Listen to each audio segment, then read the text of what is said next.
Hey, Robert, you became chief when in 2017? What are we in? 2018, October. Got it.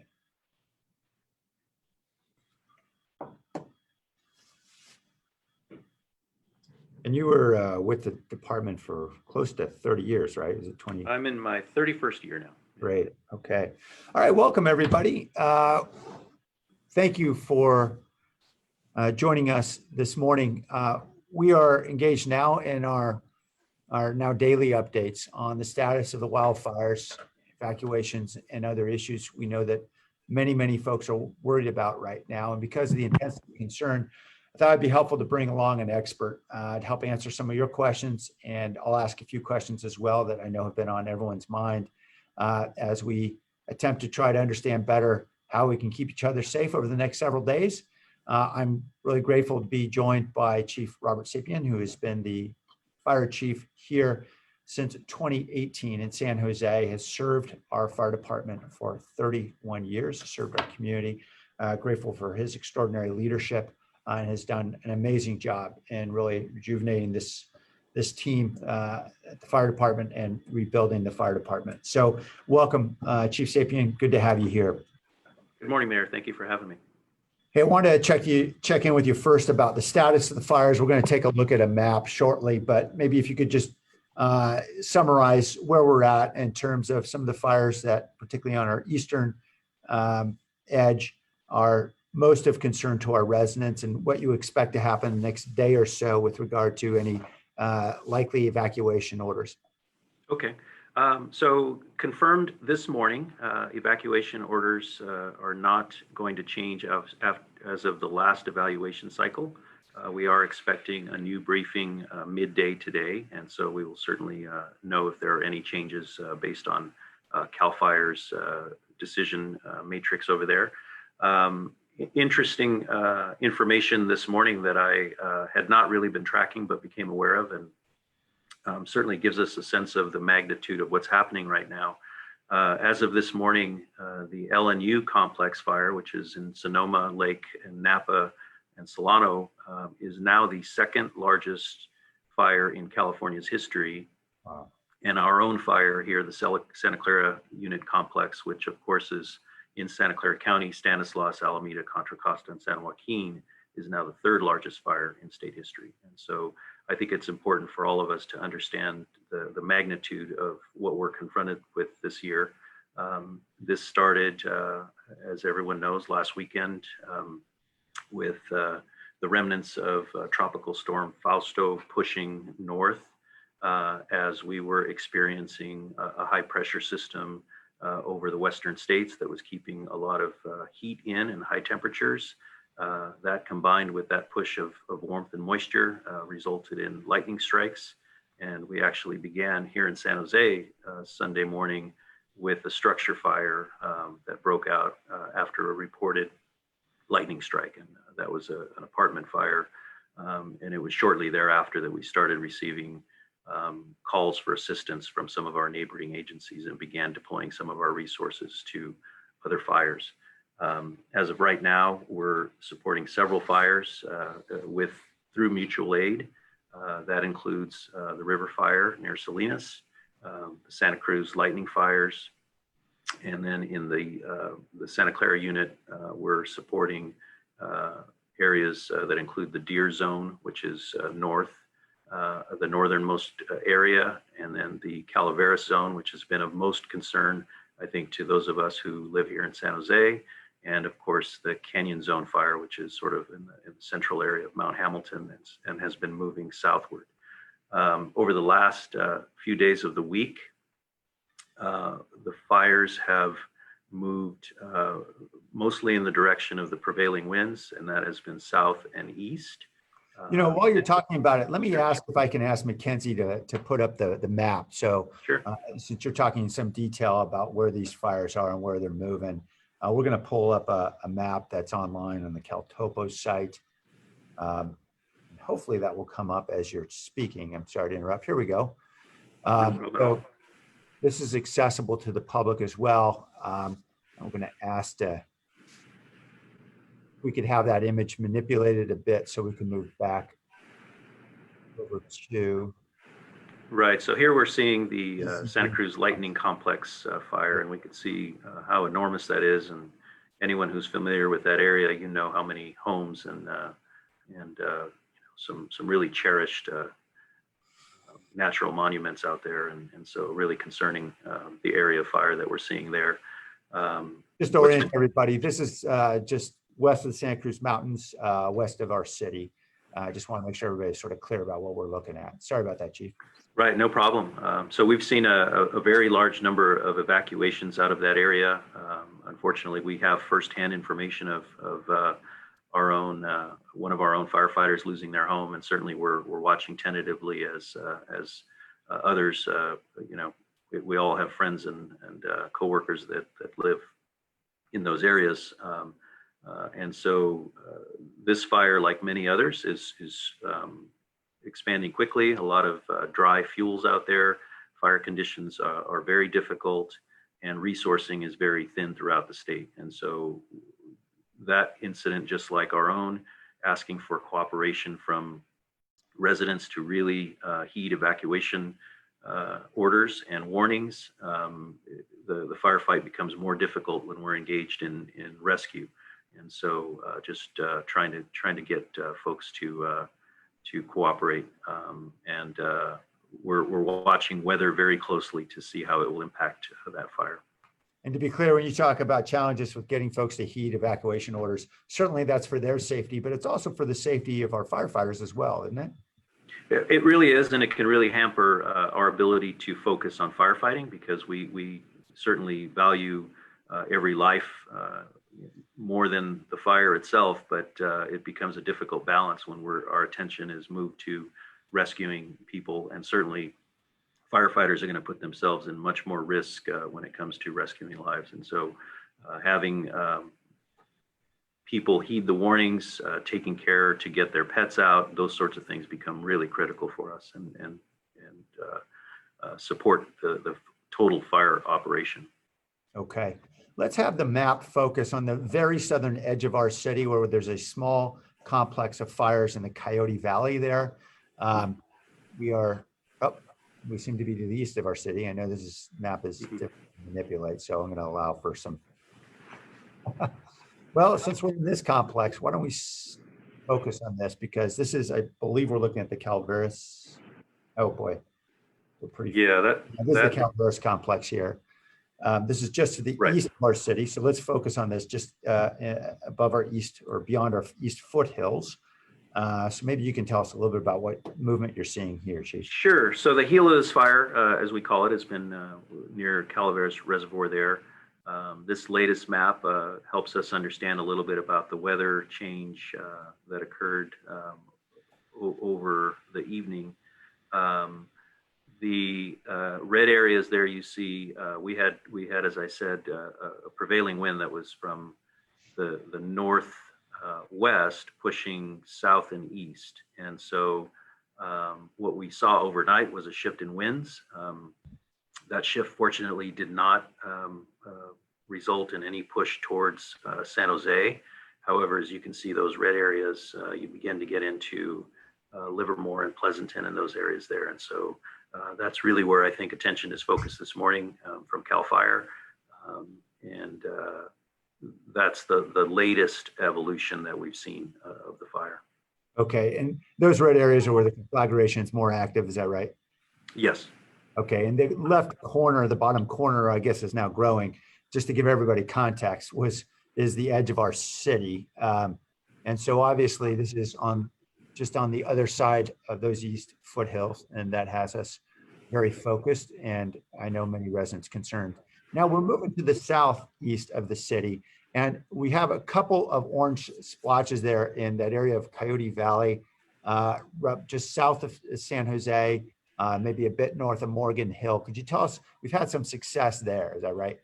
Right, yes, so yesterday afternoon, a fire broke in an area between 101 and Monterey Highway, just south of Metcalf Road. And the fire actually, as we had overhead resources looking at it, presented as 7 different areas that were burning.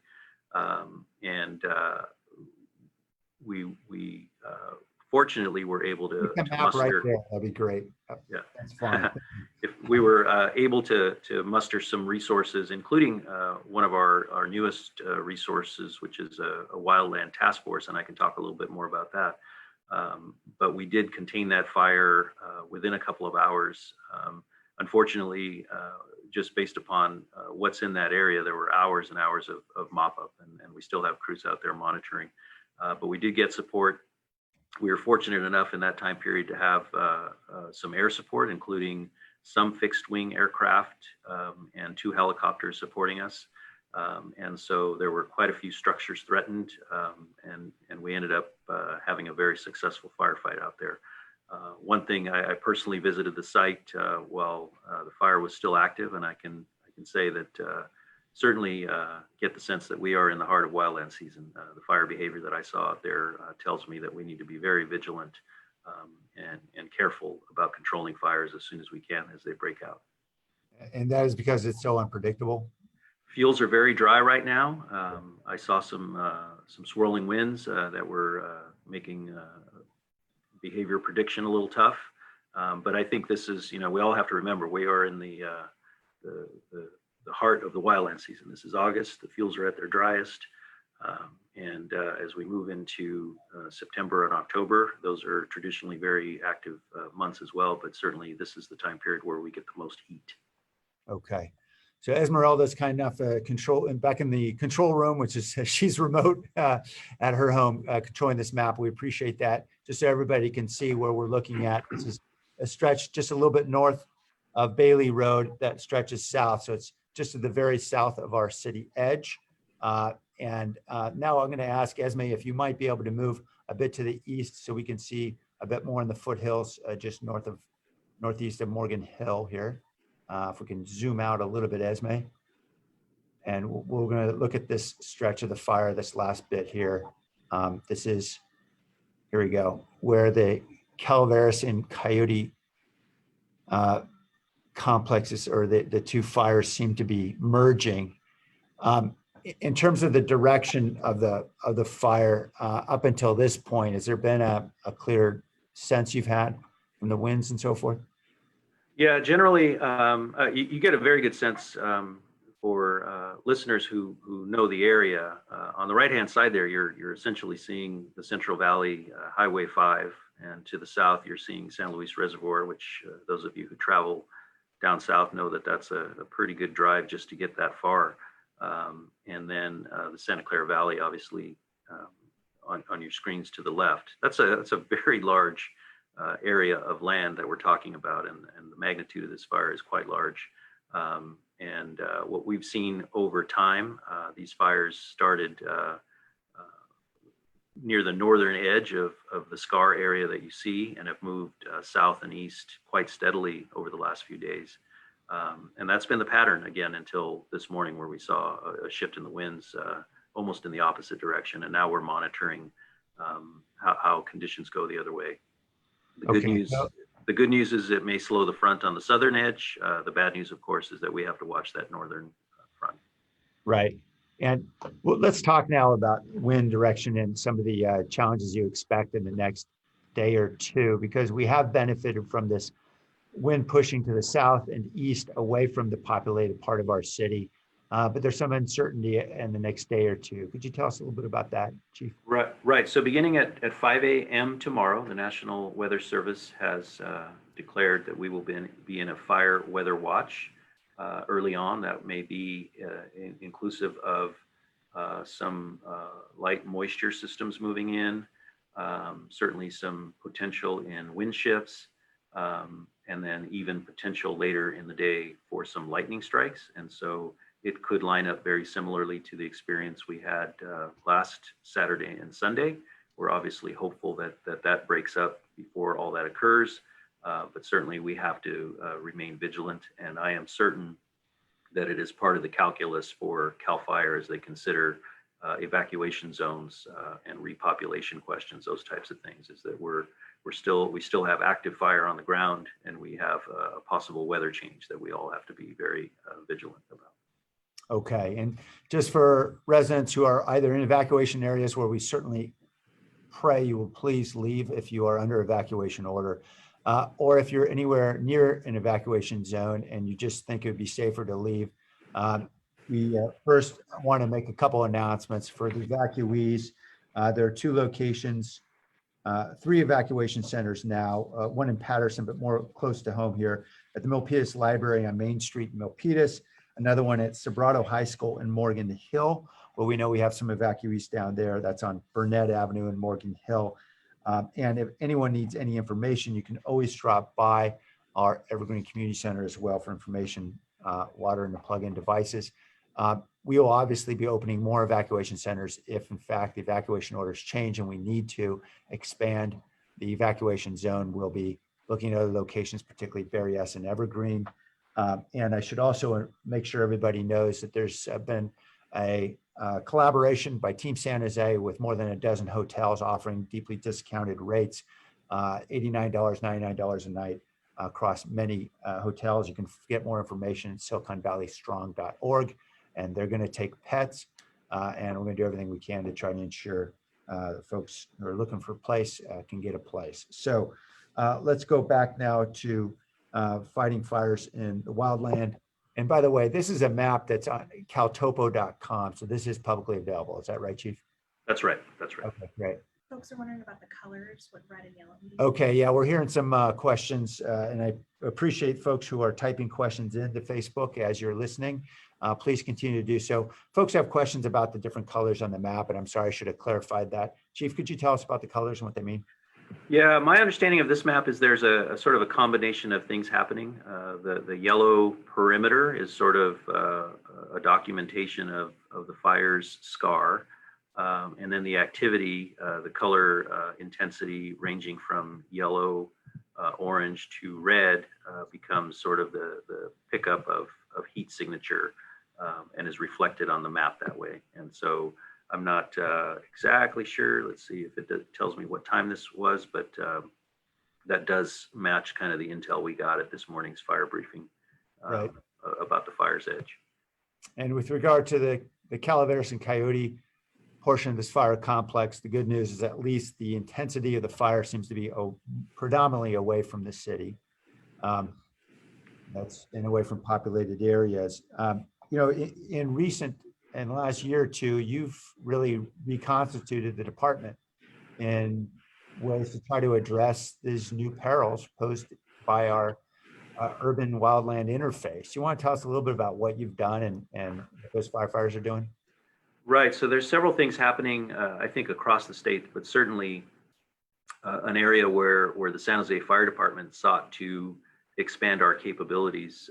One of them is just a couple of years ago, in partnership with our agencies here in the county and inclusive of Santa Cruz and San Mateo counties, we developed an incident management team. And so we have members of our department who can fill incident management type roles, and we're able to have an expanded role in supporting other agencies as they deal with these very large incidents. So that was one of the key steps in that process.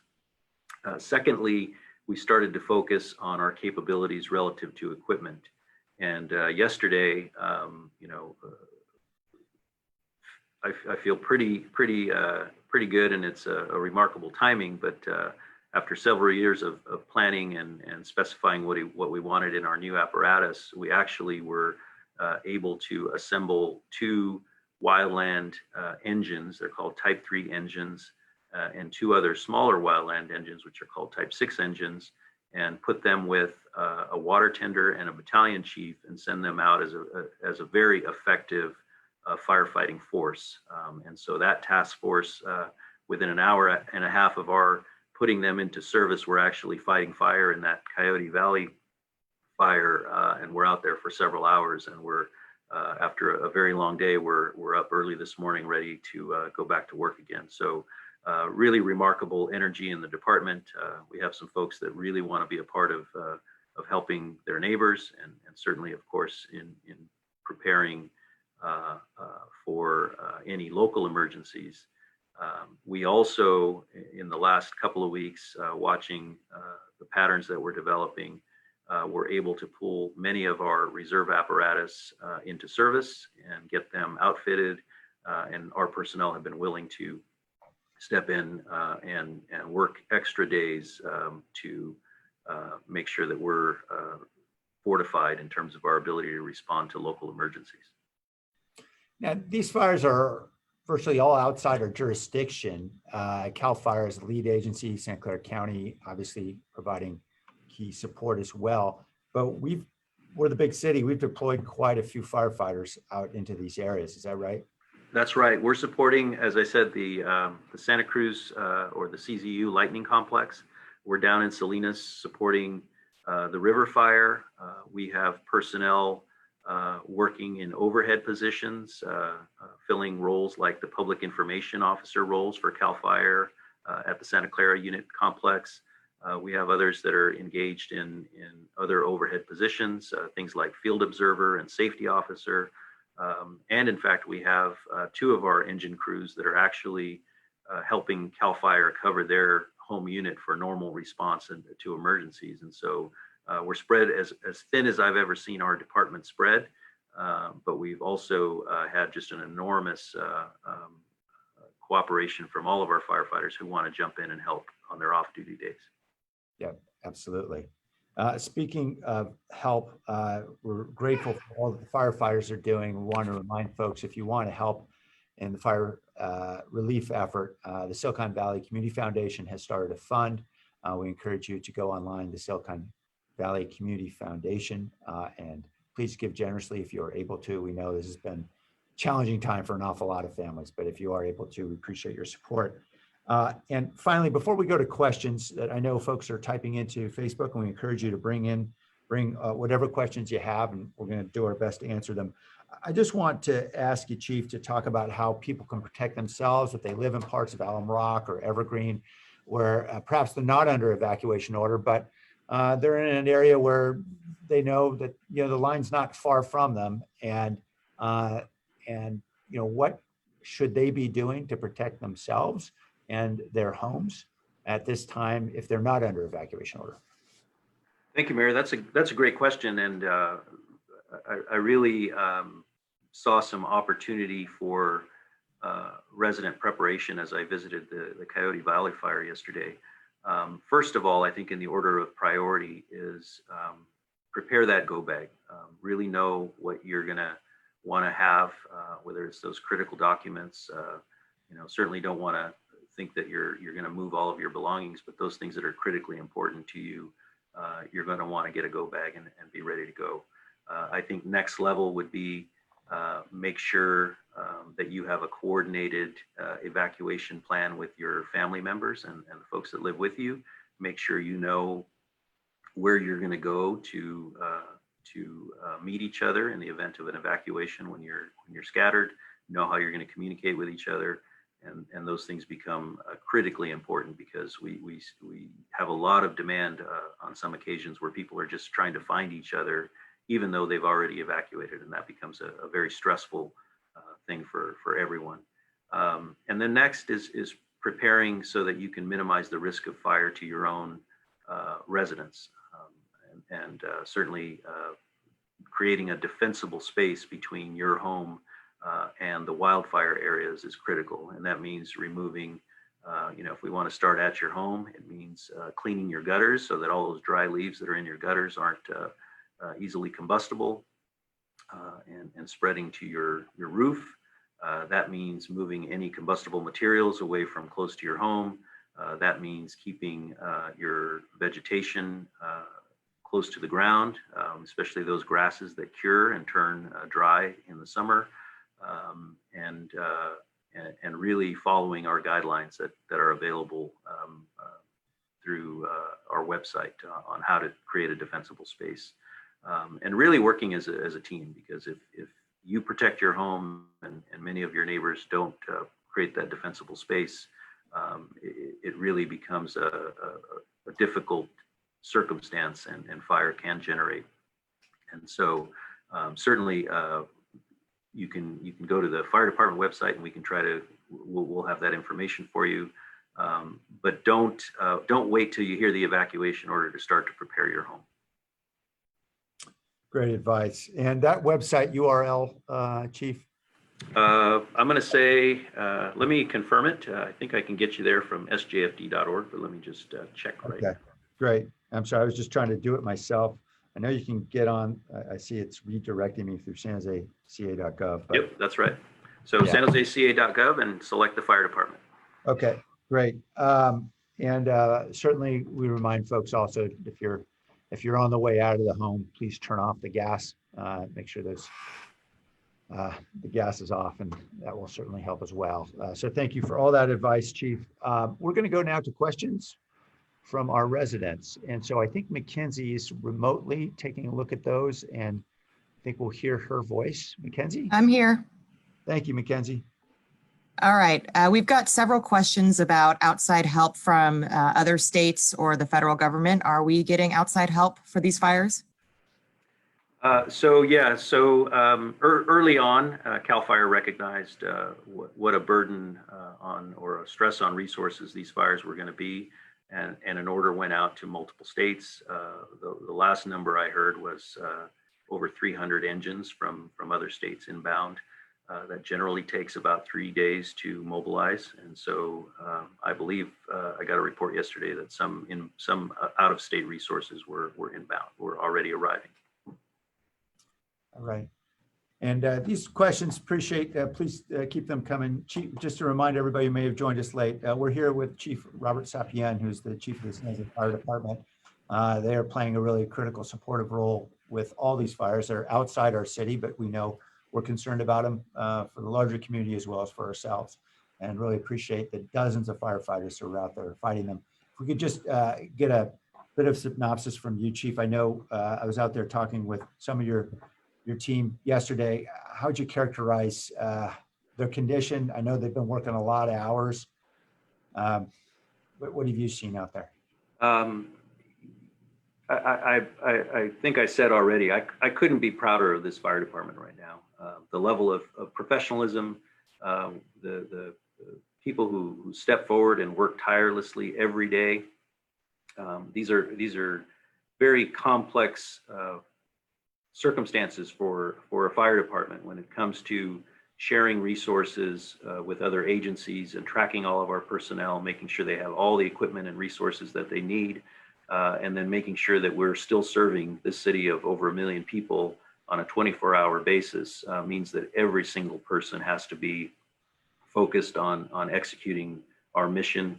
And certainly as we look at the high fire danger period that we're in, there's just a lot of work. A lot of folks are out there in the field every day, literally fighting fire till they're exhausted, and then they come back and they're ready to go in almost no time at all. So they have my total admiration this week. Just a remarkable organization of people. Thanks, Chief. I absolutely share your praise. It's tremendous how the women and men in the department have really put themselves in harm's way to protect all of us, and we're just so grateful. Okay, Mackenzie, more questions? Yeah, someone asked, how did the fire start? But I believe this is in reference to the Coyote fire. Yeah, so we do not have a cause identified yet for the Coyote fire. Although I mentioned it looked like seven different fires, I also saw fire behavior that made it a possibility that those were spot fires from a first original fire. But we are still trying to assess how that fire got started exactly. But it's like I said, once it got going, it spread pretty quickly and totaled 143 acres. Is that 143,000 or? 143 acres for the Coyote. I got yeah. it. Yeah, I'm sorry, I mixed that up with the kind of. Thank you, Mackenzie. Yeah, where are the 10% containment lines focused on for the SCU fire? So fire line quality. The map, Esme, if you can pull up the map while the chief's speaking, that'd be great. Go ahead, Chief. I'm sorry. Yeah, I'll start with, I don't know the answer specifically to that question, but I can tell you there's varied quality of line around the fire. I have checked in quite frequently on that western front, which is our biggest concern. But again, it's really important to know and to remember that we have active fire burning right now. And these fires are weather driven, they're fuel driven, and they're topography driven. And so I think if I were to describe to you what part of the line is secure, because it's only 10%, I think I would be giving you really bad information, because we're in changing conditions and expecting a weather pattern to come in and shift winds again. And so I think that 10% containment is a very such a small number that it can frankly change with the wind. Yeah, I recall having a conversation with your deputy chief. I know there's been a lot of focus in that Grant Ranch area to really protect the backside that might otherwise creep into the Evergreen area to really keep the fire on the other side of that ridge. I know there's been an awful lot of focus there, but of course, all along that western edge. Thanks, Chief. Mackenzie, we have other questions? Yeah, someone wants to know if Grant Ranch Park burned. The map that I had access to did show some fire damage east of Grant Reservoir, but it was actually within the objective of the firefight for the day. And so that amount of damage was expected based on what the fire was doing and what the objectives were for the day. So yes, part of that acreage did burn. Thank you. Mackenzie, you have more? Do we have an updated weather forecast? Is lightning still expected, and do we know where?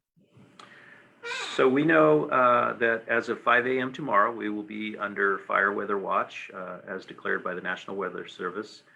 We know that it is somewhat similar to the pattern we saw last Sunday. National Weather Service is indicating that there is chance of lightning that can come with that system. We won't know where. It'll be much like the experience we had last week where the strikes will happen, and then we'll know.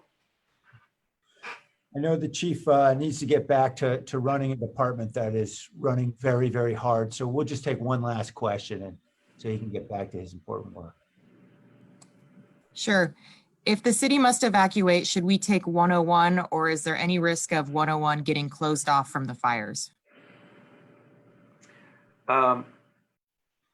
That's a moment in time question. I don't, there's a couple of parts to that question I think I would address. One is an evacuation in terms of the patterns we've seen so far have been more of the scale of neighborhoods and not an evacuation of the city. And so at this time, I would say it's likely that if we do evacuate neighborhoods, that the core of the city is probably a likely destination early on. Conditions on 101, for example, despite the fire activity we had yesterday, 101 stayed open. And so again, that's a moment in time circumstance that we wouldn't be able to answer until we knew what the conditions were.